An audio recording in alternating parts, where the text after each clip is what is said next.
Merci à tous d'être parmi nous aujourd'hui. Vous savez qu'il y a eu beaucoup de vagues à propos de la censure des géants de la technologie, de ce qui s'est passé autour des origines du virus du Covid-19 et d'où cela vient. Comment il s'est transformé en pandémie? Et il y a aussi des questions sur la nature des informations qui ont été révélées ou non aux Américains et sur comment elles ont évolué en fonction de l'avancée de la pandémie. Nous savons que Facebook a récemment inversé ses décisions de retirer tout type d'informations disant que le virus vient du laboratoire de Wuhan, que Pékin devait rendre des comptes.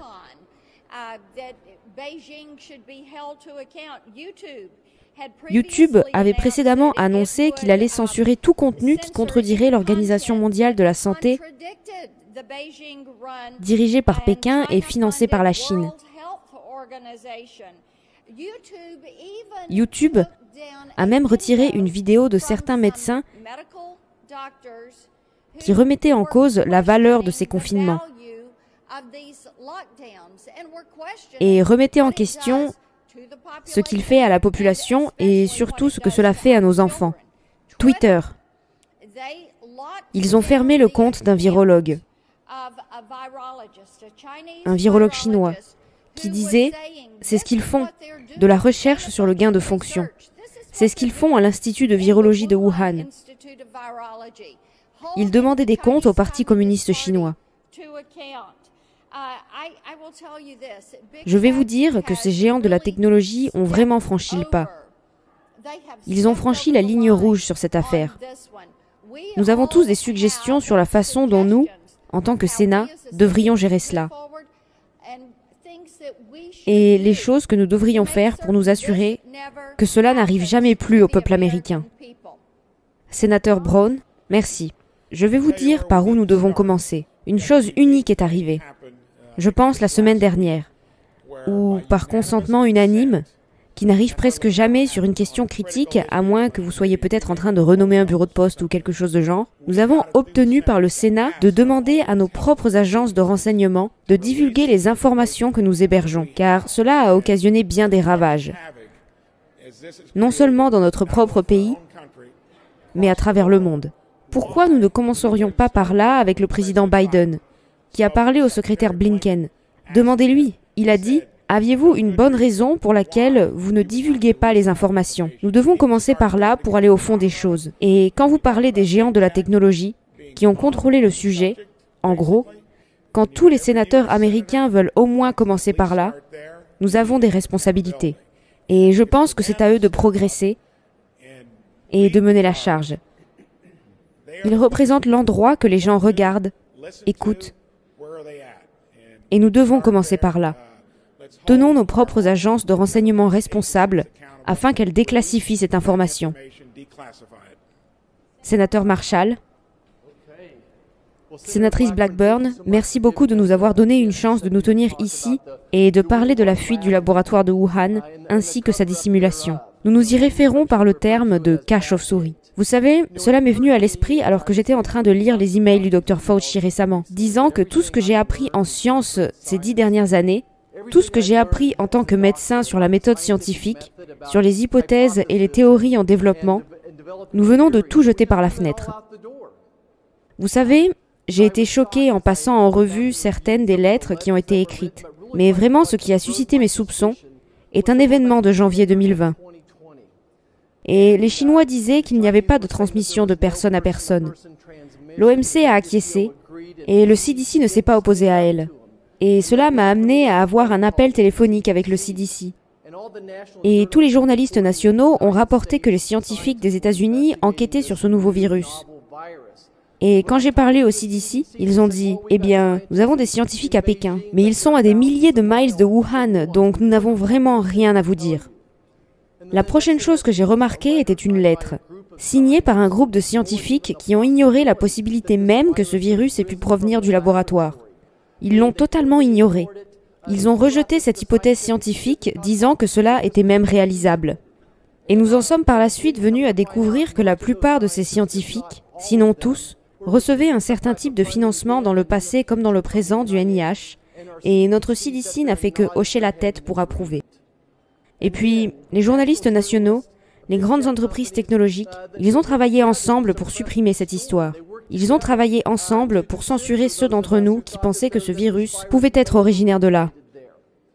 Et non seulement ils ont réprimé, mais ils ont fait honte aux gens qui pensaient que cela pourrait venir d'un laboratoire. Finalement, nous voyons dans les emails du Dr Fauci une collusion entre le Dr Fauci et les géants de la technologie travaillant ensemble pour supprimer cette histoire. Vous savez, nous voilà ici, 17 mois plus tard. Nous ne savons toujours rien de plus sur ce virus. Je pense que nous devons tenir le Parti communiste chinois responsable. Et si les États-Unis sont en aucune façon responsables, s'ils ont aidé à financer le laboratoire qui a conduit au développement de ce virus, alors nous devons également être tenus pour responsables, et nous devons approfondir le sujet des règles de recherche sur le gain de fonction également. Nous n'arriverons jamais au fond de cette affaire, à moins que nous arrêtions cette dissimulation de la fuite du laboratoire de Wuhan, jusqu'à ce que nous arrêtions le cas chauve-souris. Merci, Marsha. Sénateur Johnson.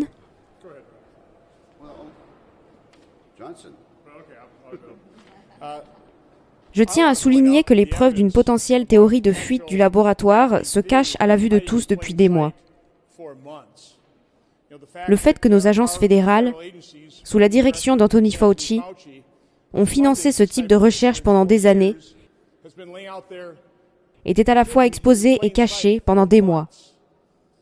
Honte aux médias sociaux, de ne pas y avoir prêté attention, de l'avoir ignoré complètement. Le résultat de ce décalage de 18 mois, d'exploration de la véritable origine du virus du Covid, signifie probablement que nous n'aurons jamais le fin mot de cette histoire. La Chine a eu 18 mois pour détruire ces preuves. Mais n'en doutez pas, la Chine est responsable. Ils sont coupables. Ils savaient qu'ils avaient un coronavirus, ils savaient qu'ils avaient un virus mortel qui pouvait provoquer une pandémie à Wuhan. Ils n'ont pas autorisé les vols au départ de Wuhan dans le reste de la Chine. Mais ils ont laissé ce virus infecter le monde entier. Donc, nous savons déjà que la Chine est coupable. Nous savons déjà qu'ils devraient être tenus responsables. Je pense que nous devons également tenir pour responsables les médias et les médias sociaux. Ce n'est pas le seul sujet censuré. Je pourrais dresser une longue liste de faux récits, de fausses histoires, que les médias et les médias sociaux promeuvent et ne corrigent jamais vraiment.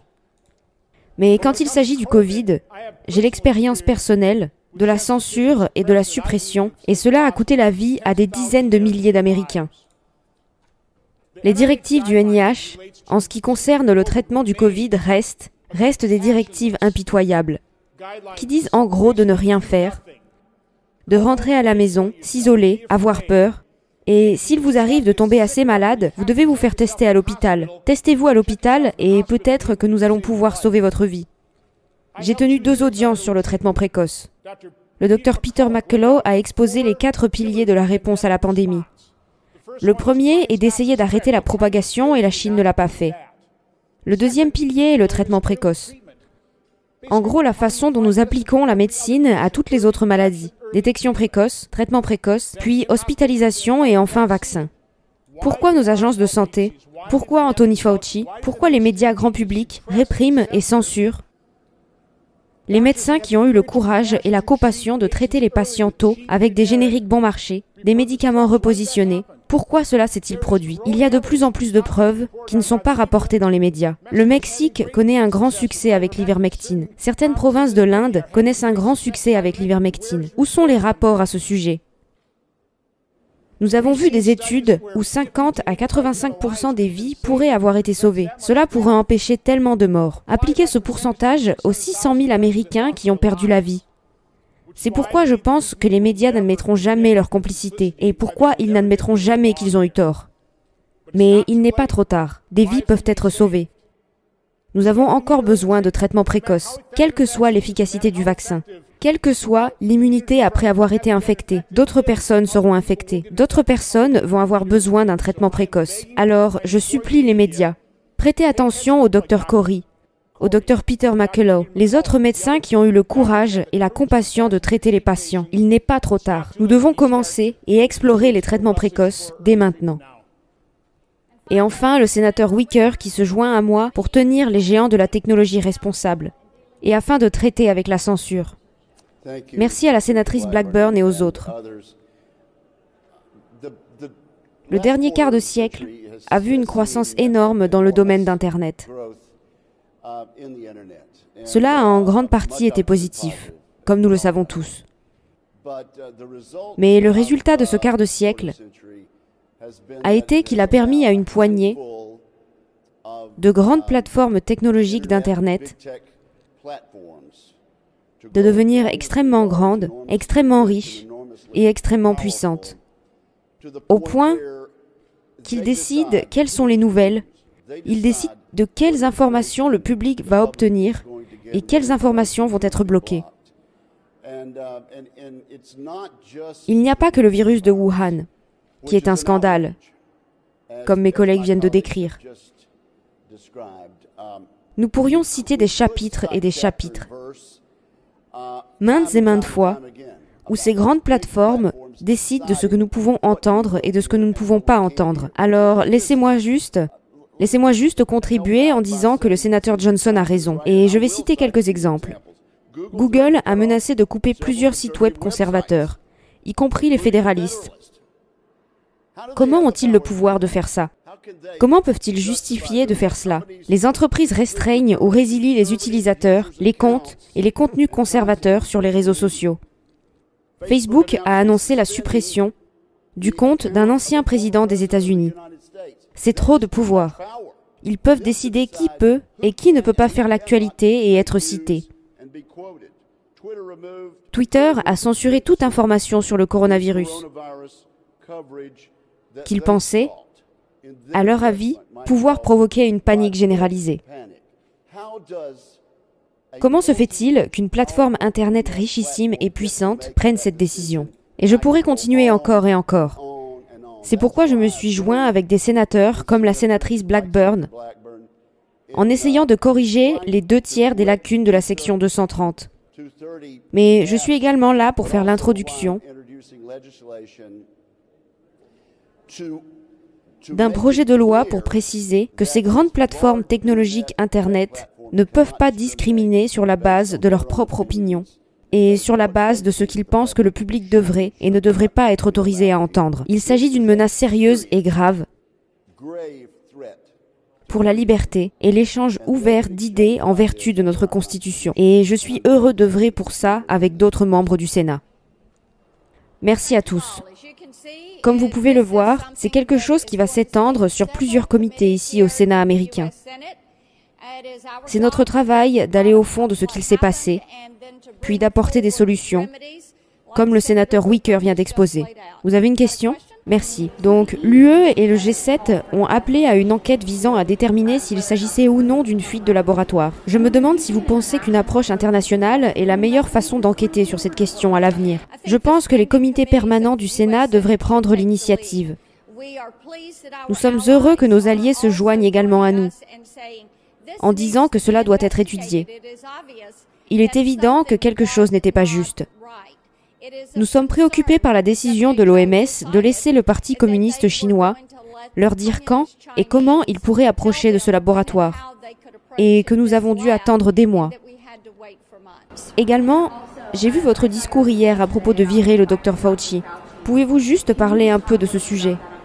Bien sûr, je pense qu'il est approprié que les responsabilités du Dr Fauci à la NIAID lui soient retirées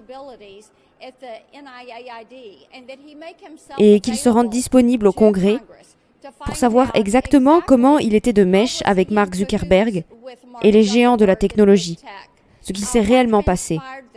Le peuple américain a-t-il entendu une partie de la vérité, mais pas toute la vérité ou rien que la vérité?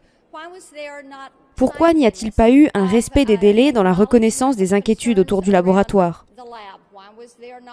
Pourquoi n'y a-t-il pas eu plus d'inquiétudes autour de Wuhan disant « Vous ne pouvez aller nulle part ailleurs en Chine » ou le Parti communiste chinois disant « Vous ne pouvez aller nulle part ailleurs en Chine si vous venez de la province d'Hubei ou si vous venez de Wuhan, mais vous pouvez parcourir le globe, partout sauf en Chine ».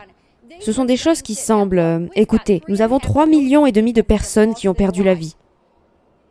3,5 millions de personnes. Nous avons des centaines de milliers de familles américaines qui ont eu des pertes dans leur famille, leurs proches, leurs amis. Nous avons subi la perte de moyens de subsistance pour des centaines de millions de gens. Nous avons des enfants, précieux enfants qui viennent de vivre une perte d'apprentissage pendant 1 an, une perte de socialisation, témoignent de problèmes émotionnels. Et le Dr Fauci est financé par le contribuable américain. Et le contribuable américain dit « Qu'avez-vous fait de nos dollars ?» Merci beaucoup à tous. N'oubliez pas de partager les contenus qui vous intéressent. Et un grand merci à tous ceux qui, grâce à leurs dons, me permettent de continuer à traduire des vidéos.